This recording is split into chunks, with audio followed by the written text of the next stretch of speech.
TV.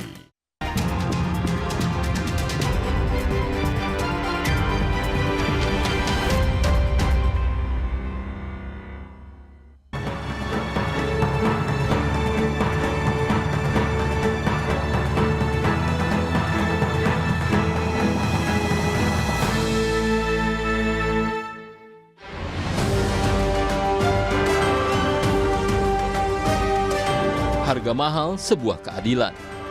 Penangkapan pejabat Mahkamah Agung Zarof Rikar mengejutkan banyak pihak.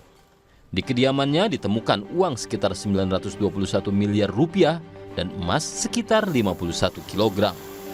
Mengejutkan sebab jumlah uang tunai dan emas yang ditemukan di rumah tersangka kasus gratifikasi dalam perkara pembunuhan dengan terdakwa Gregorius Ronald Tanur itu sangat besar. Zarof bukan pimpinan dan penentu putusan di Mahkamah Agung. Dia hanyalah bekas pejabat eselon 1 dan tidak memiliki catatan berusaha. Uang dan emas sebanyak itu dari manakah? Seperti diberitakan harian ini, Zarof mengaku uang itu adalah hasil pengumpulannya sejak tahun 2012 hingga 2022 saat masih bertugas di MA.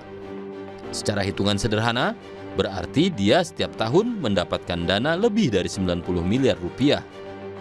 Dia mengakui pula selama ini menerima gratifikasi untuk pengurusan berbagai perkara di MA.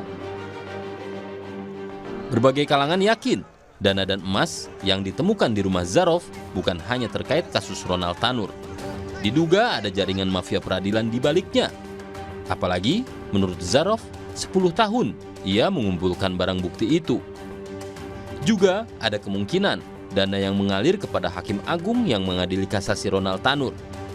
Zarof meskipun sudah pensiun, ternyata juga terdeteksi masih membantu MA. Hal ini memicu pertanyaan besar tentang integritas dan transparansi lembaga peradilan di Indonesia.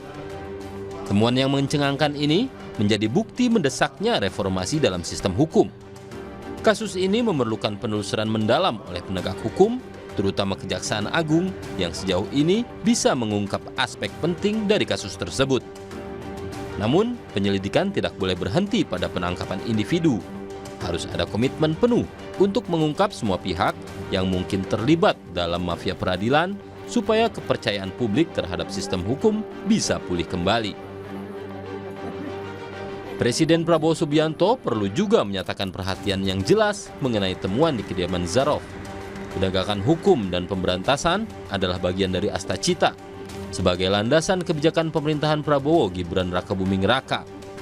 Misi ketujuh dalam pemerintahan ke depan, Astacita, ialah penguatan reformasi politik, hukum, dan birokrasi.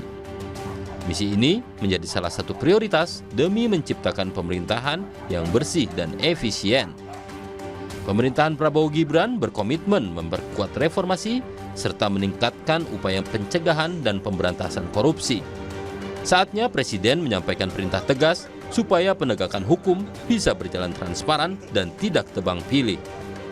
Komitmen ini tak hanya akan mempertegas misi pemerintahan dalam melawan korupsi, tetapi juga menunjukkan bahwa hukum tak mengenal kompromi.